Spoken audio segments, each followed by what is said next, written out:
Depression అనగానే చాలా మందికి దిగులుగా ఉంటే డిప్రెషన్ అని ఇలాంటివి అంటూ ఉంటారు. ఇప్పుడు ఒక మనిషికి ఏదో సమస్య వచ్చింది, ఫైనాన్షియల్ ప్రాబ్లం వచ్చింది. ఇంట్లో వాళ్ళందరూ ఒక 2, 3 రోజులు దిగులుగా ఉంటే అది డిప్రెషన్ అవ్వదు. మామూలుగా సమస్య వస్తే ఎవరైనా దిగులుగా ఉంటారు. దాంతో పాటు నిద్రలేమి, ఆకలి వేయకపోవటం, ఈ 2 ప్రధాన ఫస్ట్ ఎఫెక్ట్ అయ్యేవి నిద్ర. మనిషికి ఏదైనా సమస్య వచ్చి ఇంకా తీవ్రం అవుతుంది అంటే ఇంకా వాళ్ళకి నిద్ర పట్టదు.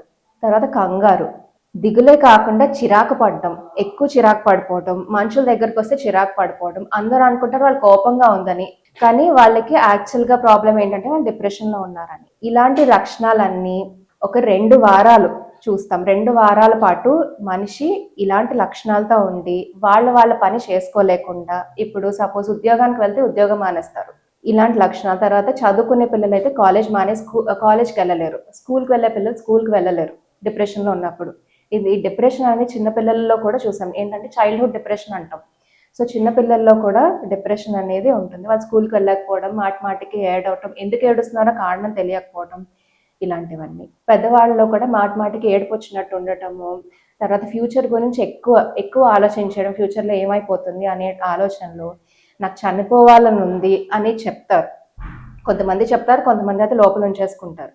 చెప్పాను కదా, ఫ్యామిలీ సపోర్ట్ అది ఉంటే, కొంచెం ఫ్రెండ్ సపోర్ట్ ఉంటే, వాళ్ళు ఏమైంది ఏంటని తెలుసుకునే మనుషులు చుట్టుపక్కల వాళ్ళు ఉంటే వాళ్ళు చెప్పగలుగుతారు కొంచెం. సో ఇలాంటి లక్షణాలు. తర్వాత పాత తలుచుకుని అప్పుడు అలా చేశాను అని దానికోసం పదే మాట్లాడటము, ఇలా తప్పు చేశానని పదే మాట్లాడటము, ఇంకా నాకు ఫ్యూచర్ లేదనుకోవడం, నా వల్ల ఇంకా ఎవరికి ఎటువంటి ఉపయోగం లేదనుకోవటము, గిల్ట్ అంటాం అనమాట దీన్ని. ఇంకా నాకు ఫ్యూచరే లేదనుకోవటము, ఇంకా నేను బ్రతికి ఏంటి, ఇలాంటి మాటలు మాట్లాడటము జరుగుతుంటుంది. సో నిద్రలేమి, ఆకలి లేకపోవటం, ఇలాంటి గిల్ట్ ఉండటం, తర్వాత చనిపోవాలని అనే ఆలోచనలు ఉండటం, ఇవన్నీ డిప్రెషన్ తాలూకా లక్షణాలు.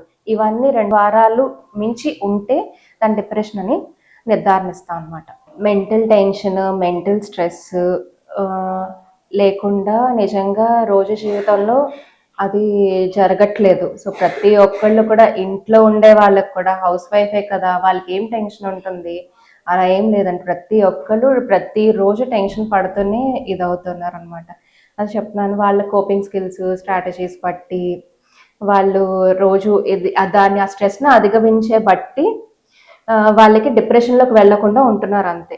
ఇప్పుడు ఎగ్జామ్ చదవాలంటే టెన్షను, ఎగ్జామ్ రాయాలంటే టెన్షను, వేరే కాంపిటేటివ్ ఎగ్జామ్స్ ప్రిపేర్ అవ్వాలంటే పిల్లల్లో టెన్షను, మార్క్స్ తక్కువ వచ్చేస్తే టెన్షను, ఇంట్లో వాళ్ళకి వాళ్ళు ఏమంటారో టెన్షను, ఫైనాన్షియల్ స్ట్రెస్ ఉన్న వాళ్ళకి వాళ్ళు ఏమంటారో టెన్షన్, బయట వాళ్ళు ఏమనేస్తారో, జనాలు ఏమనుకుంటారో, ఇలాంటి గొడవల వల్ల టెన్షన్, ఇంట్లో గొడవల వల్ల టెన్షన్, ఆఫీస్కి వెళ్ళాలంటే టెన్షన్, ఎక్కువ వర్క్ చెప్పేస్తే టెన్షన్ అందరికీ. సో ముసలి వాళ్ళకి కూడా, ఇలా ఏజ్ అయిపోయిన వాళ్ళకి కూడా వాళ్ళ టెన్షన్స్ వాళ్ళకు ఉంటాయి. కొడుకులు సరిగ్గా చూసుకుంటారు లేదు, కోడలు సరిగ్గా చూసుకుంటారు లేదు.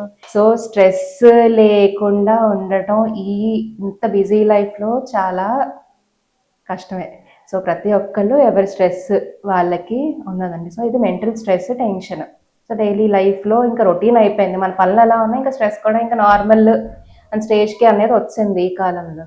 ఆ స్ట్రెస్ తట్టుకోలేక చాలా ప్రెషర్ ఎక్కువైపోతే డిప్రెషన్ వరకు వస్తుంది అనమాట. అదే డిజార్డర్ వరకు. వాళ్ళ పనులు వాళ్ళు చేసుకొని స్థితికి వెళ్ళిపోతారు. హౌస్ వైఫ్స్ అంటే వాళ్ళ పనులు వాళ్ళు చేసుకొని స్థితికి వెళ్ళిపోతారు.